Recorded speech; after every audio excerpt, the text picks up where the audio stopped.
अस्सलाम वालेकुम। Class 9 subject है आपका bio, chapter number 3। 9 previous lecture में मैं आपको बताया था कि how the biologist classify the organism. उन्होंने अपना कंसेप्ट या अपना नज़रिया पेश किया। No according to the classification biologists divided first of all by passage of time. जो है वो क्लासिफिकेशन में फ़र्क आता गया, लेकिन फर्स्ट ऑफ ऑल यानी सबसे पहले जो बायोलॉजिस्ट थे उन्होंने ऑर्गेनिज्म को बेसिकली डिवाइड किया। और या सबसे पहले जो सबसे बड़ा लार्जेस्ट जो ग्रुप था वो उनको तो उन्होंने किंगडम कहा, लेकिन फर्दर जो है जब गौर किया या देखा गया तो किंगडम जो थे वो टू बेसिक या लार्ज किंगडम थे। वो थे प्लांटी और एनिमिलिया। यानी जब ऑब्जर्व किया गया तो there are two kingdom, largest kingdom present in a universe is a plantae and animalia, यानी पौधे और जानवर। अब क्या फ़र्क था on the which characteristics these two kingdom are different. ठीक है, on which basis biologist divide the kingdom system into a first of all two group. उसकी बेसिस थी कि जो प्लांट थे they are autotrophs. Why they are autotrophs? Autotrophs mean खुद ब खुद, यानी द ऑर्गेनिजम्स। ठीक है, ऑर्गेनिज्म को पहले दो हिस्सों में इन्होंने डिवाइड किया। पहले क्या कहा, प्लांट और एनिमिलिया, और फिर इसके बाद उसको प्लांट क्यों कहा गया और इनको एनिमिलिया क्यों कहा या एनिमल क्यों कहा गया, और दोनों को अलग क्या किया, क्यों किया गया। उसकी रीज़न ये थी कि plant prepare their own food. पर जो प्लांट थे वो अपनी खुराक खुद तैयार कर सकते थे, या ऐसे ऑर्गेनिज्म जो अपनी खुराक खुद तैयार कर सकते हैं बाय इनऑर्गेनिक मटेरियल, यानी ऐसा मटेरियल जिसमें कार्बन ना हो। इनऑर्गेनिक कहते हैं, आप केमिस्ट्री में पढ़ चुके हैं, यानी ऐसा मटेरियल। ठीक है, न्यूट्रन मटेरियल या मिनरल मटेरियल जिसमें जो है कार्बन मौजूद ना हो, तो वो ऑर्गेनिक मटेरियल होता है। तो प्लांट जो ऐसे ऑर्गेनिज्म जो अपनी खुराक खुद तैयार कर सकते हैं, ठीक है, by inorganic material and store the energy. ठीक है, और खुद इसको खुराक को या जो भी वो फूड तैयार करते हैं उनको एनर्जी की शक्ल में खुद स्टोर कर लेते हैं। ठीक है, यानी एनर्जी को क्या कर सकें, स्टोर कर सकें। तो ऐसे जो ऑर्गेनिज्म हैं दे आर कॉल्ड ऑटोट्रॉफ्स। इन्हें ऑटोट्रॉफ्स कहा जाता है। ठीक है, तो इसलिए ये ऑर्गेनिज्म जो थे वो अलग कर दिए गए। और हेट्रोट्रॉफ मीन्स यानी ऐसे जो अपनी खुराक खुद तैयार ना, यानी those organism which can not prepare और synthesize their food they used. ठीक है, ये इस्तेमाल करते हैं अपनी खुराक, ऐसी खुराक जो पहले से ही प्रिपेयर्ड होती है। जैसे आप समझ लें ह्यूमन बीइंग है, ह्यूमन बीइंग वो खुराक इस्तेमाल करते हैं जो प्लांट ने तैयार की होती है। यानी जो प्लांट हम खाते हैं, जो सब्जियां या वेजिटेबल वगैरह हम खाते हैं, तो वो प्रिपेयर्ड फूड होती है। यानी प्रिपेयर्ड फूड जो ऑर्गेनिज्म इस्तेमाल करते हैं वो ऑर्गेनिज्म हेट्रोट्रॉफ में आते हैं, और वो एनिमिलिया यानी एनिमल में शामिल है। तो प्लांट जो हैं वो ऑटोट्रॉफ्स हैं, जबकि एनिमल जो हैं हेट्रोट्रॉफ्स हैं। प्लांट हेट्रोट्रॉफ्स क्यों हैं? Because they prepare their own food. Animal heterotrophs इस वजह से हैं कि they can not prepare their on food, they used prepared food, ये पहले से तैयारशुदा खुराक को इस्तेमाल करते हैं। तो ये साइंटिस्ट का या बायोलॉजिस्ट का ये रीज़न थी ऑर्गेनिज्म को डिवाइड करने की इनटू अ टू ग्रुप्स। अब हुआ ये कि जैसे जैसे स्टडी आगे बढ़ती गई, जैसे जैसे नई तहकीक होती गई, तो कुछ ड्रॉबैक्स या कुछ नकाइस या कुछ जो है वो ये सिस्टम जो है वो क्लियर ना कर सका। ये जो टू किंगडम सिस्टम था क्लासिफिकेशन का, तो इसमें कुछ नकाइस या उसके कुछ ड्रॉबैक्स जो थे उसकी रीज़न सामने आई। वो ड्रॉबैक्स क्या थे? वो जो साइंसदानों ने देखा कि ये सिस्टम अनवर्केबल क्यों हो गया। जैसे जैसे टाइम गुजरता गया तो with the passage of time this system या this kingdom system, two kingdom system unworkable. उसकी रीज़न थी कि मैनी यूनिसेलुलर ऑर्गेनिजम्स जैसे कि यूग्लिना, उसकी 2 रीज़न आप कह लें, मैंने इसको 2 हिस्सों में डिवाइड कर दिया है। पैराग्राफ में तो वो सेम ही दिया हुआ है, लेकिन मैंने इसको 2 पार्ट बना दिए हैं कि फर्स्ट ऑफ ऑल साइंसदानों को कैसे पता चला कि सिस्टम जो है वो 2 किंगडम नहीं है, यानी प्लांट और एनिमलिया ही प्रेजेंट नहीं है, बल्कि बहुत से और ऐसे भी जानदार हैं, ये लिविंग ऑर्गेनिज्म है जो कि प्लांट और एनिमलिया के अलावा है। तो यूग्लिना जो जिससे उन्होंने अंदाज़ा लगाया था वो था यूनिसेलुलर यूग्लिना। अब मसला ये आ गया कि Euglena is included in a plant और इन एनिमल, ठीक है, उसकी कि यूग्लिना को प्लांट में शामिल किया जाए या एनिमलिया में शामिल किया जाए। उसकी वजह यही थी कि दे हैव बोथ करेक्टरिस्टिक्स, यानी यूग्लिना जो था वो दोनों ही करेक्टरिस्टिक्स रखता था कि इट लाइक अ प्लांट, ये प्लांट या पौधे जैसा भी था, बिकॉज यूग्लिना हैव क्लोरोफिल, यानी उसके जो प्लांट जो उसके बॉडी में था वो क्लोरोफिल था, और क्लोरोफिल सिर्फ करेक्टरिस्टिक्स है प्लांट का, ठीक है, ये एनिमल का नहीं है।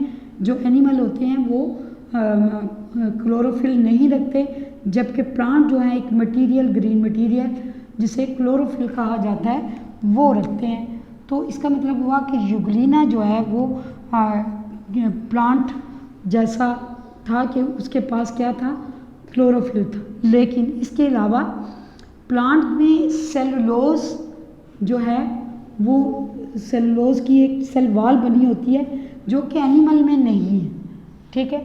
इसके अलावा प्लांट को भी मैंने आपको बताया कि ये ऑटोट्रोफ्स होते हैं, जबकि यूग्लिना जो था वो हेट्रोट्रोफ्स था, और इसके अलावा इसमें कमी थी, लैक ऑफ सेल वॉल का मतलब है कि इसमें सेल वॉल नहीं थी, जबकि प्लांट में क्लोरोफिल और सेल वॉल का होना ज़रूरी होता है। यानी जब आप हायर प्लांट की बात करते हो तो आप कहते हो कि क्लोरोफिल भी होना चाहिए और सेल वॉल भी। ये बायोलॉजिस्ट जो थे वो डिस्कवर कर चुके थे कि plant are the organism which have a chlorophyll and cell wall. लेकिन यूग्लिना प्लांट लाइक भी था कि इसमें क्लोरोफिल था, लेकिन ये एनिमल लाइक भी था क्योंकि ये हेट्रोट्रोफ नहीं था, यानी क्लोरोफिल होने के बावजूद ये अपनी खुराक खुद तैयार नहीं कर सकता था, और ये एनिमल जैसा था क्योंकि एनिमल भी अपनी खुराक तैयार नहीं कर सकते। इसके अलावा इसमें सेल वॉल नहीं थी। तो ये एक जो है ना ये प्रॉब्लम बनी कि in which Euglena is included, either included in a plant और either included in a animal, यानी इन विच ग्रुप और इन विच ग्रुप या यूग्लिना को इंक्लूडेड किया जाए।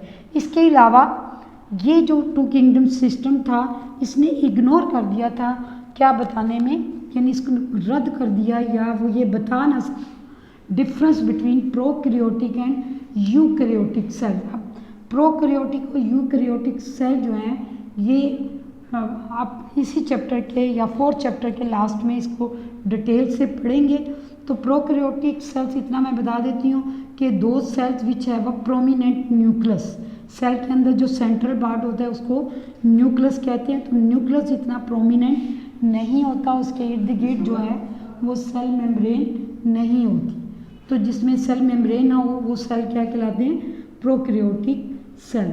और यूकैरियोटिक ये है कि उसमें सेल क्या जो सेल एनवेलप है या सेल न्यूक्लियर मेम्ब्रेन है या न्यूक्लियर एनवेलप है वो प्रोमिनेंट होता है और बाकायदा उसके इर्द गिर्द होता है, जबकि इसमें ऐसा नहीं होता प्रोकैरियोट में।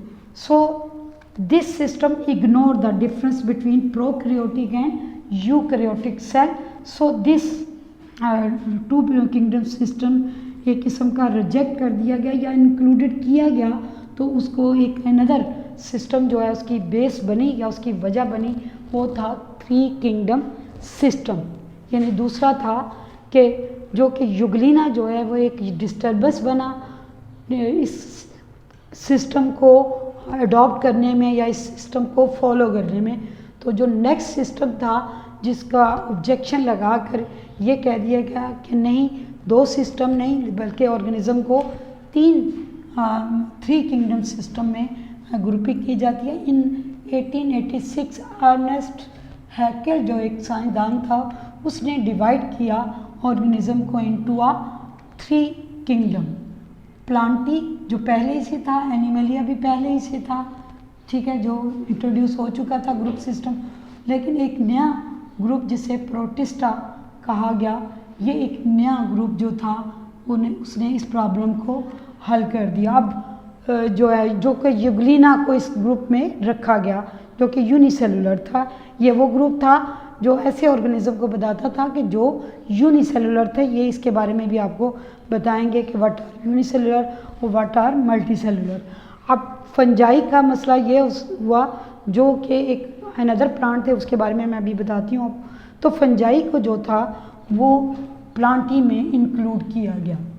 अब क्योंकि ये सिस्टम भी अपने अंदर कुछ जो था वो ड्रॉबैक्स या कुछ नकाइस रखता था, ठीक है, तो उसके लिए जो है यानी वो वजह बनता था कि इन 3 जो ग्रुपिंग है इसके अलावा भी कोई और ग्रुप होना चाहिए। तो ड्रॉबैक इसकी रीज़न क्या थी? इसकी रीज़न जो थी वो उसकी रीज़न को भी मैंने 2 हिस्सों में डिवाइड कर दिया कि ये 3 kingdom system not clear the difference between prokaryotics और यूकैरियोटिक सेल्स।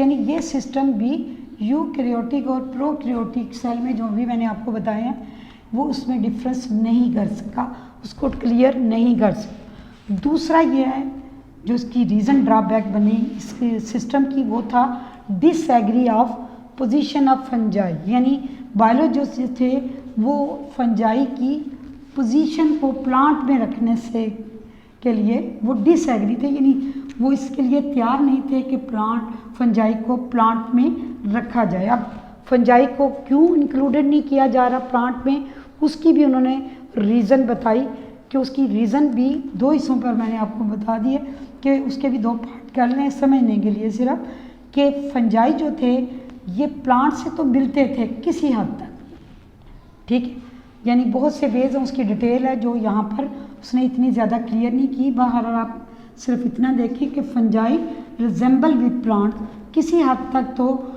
यानी बहुत सी हद तक, किसी हद तक नहीं कहें, बहुत हद तक जो थे वो प्लांट से मिलते थे, लेकिन कुछ हद तक जो ये फंजाई जो थे वो डिफरेंट भी थे। किससे? मतलब उनका मोड ऑफ न्यूट्रिशन और उनकी जो सेल वॉल थी वो डिफरेंट थी। अब वो डिफरेंस क्या था? डिफरेंस ये था कि प्लांट आर ऑटोट्रोफ्स। प्लांट जो होते हैं वो ऑटोट्रोफ्स होते हैं, यानी वो अपनी खुराक खुद बनाते हैं, जबकि फंजाई जो हैं वो हेट्रोट्रोफ्स होते हैं, यानी वो अपनी खुराक खुद नहीं बनाते। इसके अलावा जो हायर प्लांट हैं उनमें cell wall made up of cellulose की बनी होती है, जबकि जो मटेरियल फंजाई में पाया गया वो था काइटन। यानी जो सेल वॉल बनी थी फंजाई की वो काइटन की बनी थी। तो जो ये 2 रीज़न्स हैं, ये रीज़न बनी कि fungi are not included in a plantae but is has a separate kingdom, यानी उसका एक अलहदा से किंगडम होना चाहिए।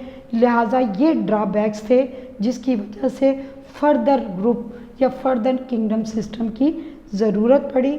वो था 5 किंगडम सिस्टम जो आप नेक्स्ट चैप्टर में पढ़ेंगे। तो ये आपको समझ आ गया कि ये ड्रॉबैक्स क्या थे, कि पोजीशन ऑफ फंजाई जो थी वो एक वजह बनी, इसके अलावा जो है वो प्रोकैरियोटिक, फिर ये सिस्टम जो है प्रोकैरियोटिक और यूकैरियोटिक्स में डिफरेंस नहीं बता सका।